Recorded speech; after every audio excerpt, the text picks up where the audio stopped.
3 weeks before kickoff, the Chicago Bears are staring straight into an absolute nightmare on their offensive line and across the entire secondary. With roster cutdowns arriving in just 7 days, the front office and coaching staff are running completely out of time to fix these glaring holes before the regular season begins. If Chicago wants any real chance to survive September and make noise in the NFC, it is time to hit the emergency button on 3 massive lineup changes. If you want real, unfiltered Chicago football analysis every single week leading up to kickoff, smash that like button, share this video with your fellow fans, and make sure you subscribe to the channel right now.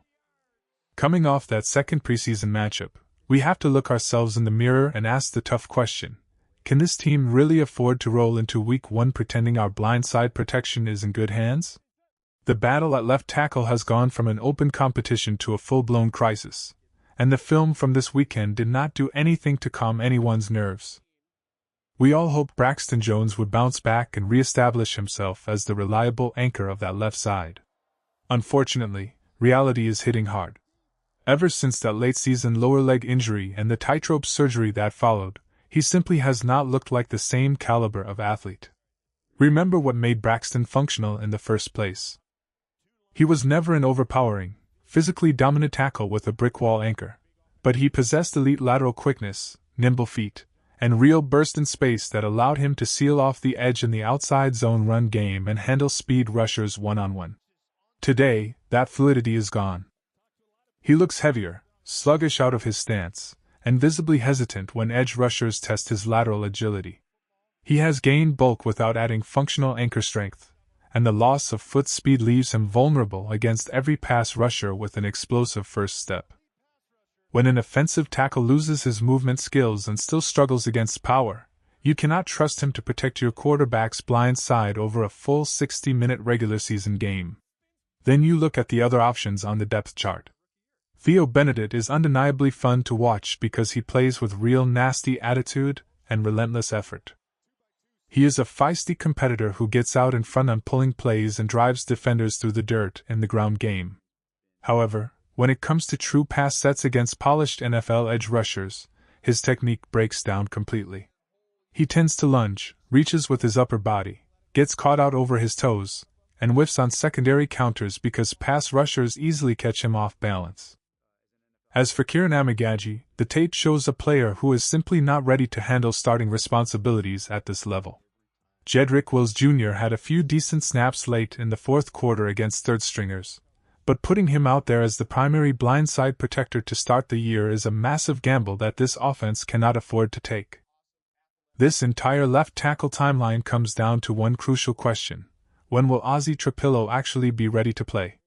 If the medical staff truly believes Trapilo will be fully cleared and back to his late-season form by Week 2 or Week 3, then you might be able to survive for a couple of weeks.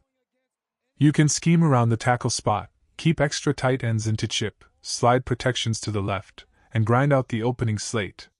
But if Trapilo's recovery timeline pushes his return into mid to late October around weeks 6, 7, or 8, then hoping and wishing is not a strategy.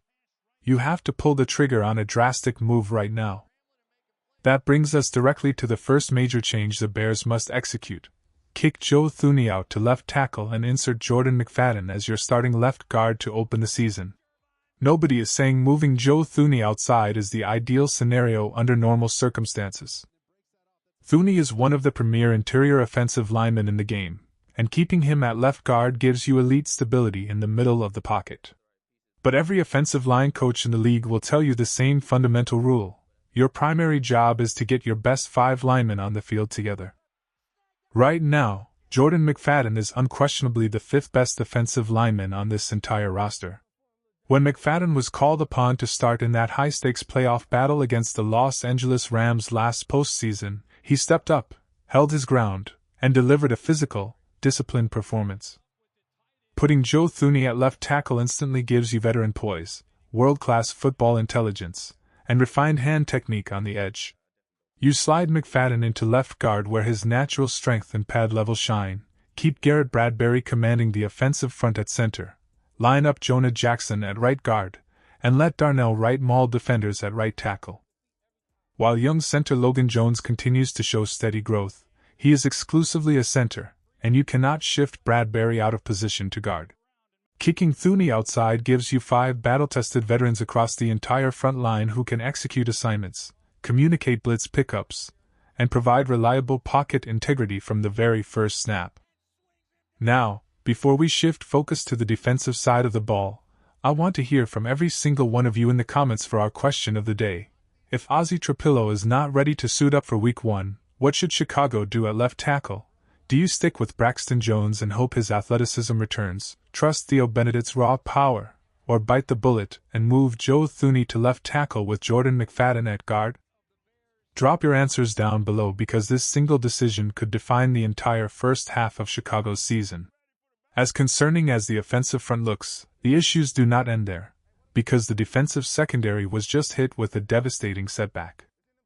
Head coach Ben Johnson dropped a massive update after the game, announcing that starting cornerback Tariq Stevenson is officially considered week to week after aggravating an injury during joint practice sessions. With the regular season right around the corner, losing Stevenson throws the cornerback hierarchy into pure chaos. Look at the current state of this defensive backfield. Kyler Gordon has been sidelined with an ongoing injury, Jalen Jones remains out of action, and Terrell Smith is only just beginning to ramp up his practice workload with zero guarantee that he will be in game shape by the opener. While Dante Manning showed great hustle, competitive fire, and made a couple of nice plays in the preseason game, he is built for special teams coverage and emergency depth, not starting perimeter cornerback reps against starting NFL wide receivers in Week 1.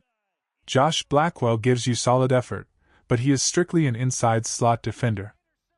This brings us to the second and third vital lineup corrections this coaching staff needs to implement immediately.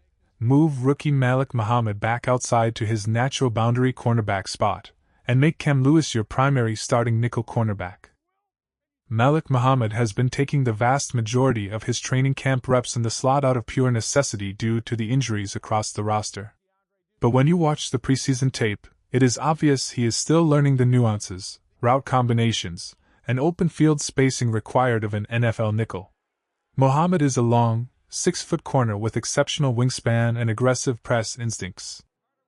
Throughout his entire collegiate career, he played exclusively on the outside perimeter. He was drafted because of his ability to mirror wide receivers down the sideline and disrupt passing lanes on the boundary. Asking him to master an unfamiliar nickel position on the fly while leaving the outside corner spot exposed with Stevenson injured makes zero sense. Put Muhammad back on the boundary opposite Jalen Johnson where his natural physical traits and boundary instincts can take over. To make that shift work seamlessly, you hand the keys to the nickel spot over to Cam Lewis. Lewis is the definition of a versatile, high-floor defensive back. During his years in Buffalo, he proved he can step into the slot, drop back to safety, and execute complex coverage shells without blowing assignments. Lewis is not a flashy superstar, but he is the defensive equivalent of a reliable veteran pitcher who eats innings and gets the job done without getting rattled. He knows how to read quarterback eyes, tackles well in space, and does not give up cheap explosive plays over the middle of the field. With Xavier Woods bringing over 120 career starts of veteran leadership alongside Dylan Thieneman at safety, this defensive alignment maximizes Chicago's talent.